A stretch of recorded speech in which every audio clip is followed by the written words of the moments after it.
বাংলাদেশ আওয়ামী লীগ ও দেশরত্ন শেখ হাসিনা নামক দুটি Facebook page থেকে নরসিংদী জেলা ছাত্রদলের সভাপতি সিদ্দিকুর রহমান নাহিদের বিরুদ্ধে মিথ্যা ভিত্তিহীন পোস্টের মাধ্যমে অপপ্রচারের নিন্দা ও প্রতিবাদ জানিয়ে সংবাদ সম্মেলন করেছে জেলা ছাত্রদল। গত মঙ্গলবার নরসিংদী জেলা বিএনপির চিনিশপুর কার্যালয়ে এই সংবাদ সম্মেলনের আয়োজন করা হয়। এ সময় লিখিত বক্তব্যে তীব্র নিন্দা ও প্রতিবাদ জানান জেলা ছাত্রদলের সাধারণ সম্পাদক মেহেদী হাসান রিফাত। সংবাদ সম্মেলনে জেলা ছাত্রদলের দপ্তর সম্পাদক রাব্বি মিয়া, সহ দপ্তর আফজাল হোসেন মোল্লা, প্রত্যয় প্রধান, ছাত্রদল নেতা ইবনে আদেল শশী, সজীব পাল ঝুমন সহ জেলা ছাত্রদলের নেতাকর্মীরা উপস্থিত ছিলেন।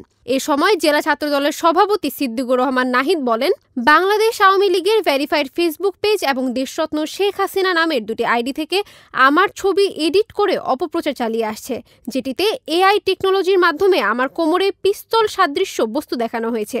বিষয়টি সম্পূর্ণ মিথ্যা এবং ভুয়া। আমরা থানায় জিডি সহ আইনি ব্যবস্থা গ্রহণ করছি। তাছাড়া দলের পক্ষ থেকে এ বিষয়ে তীব্র নিন্দা জ্ঞাপন করা হয়েছে।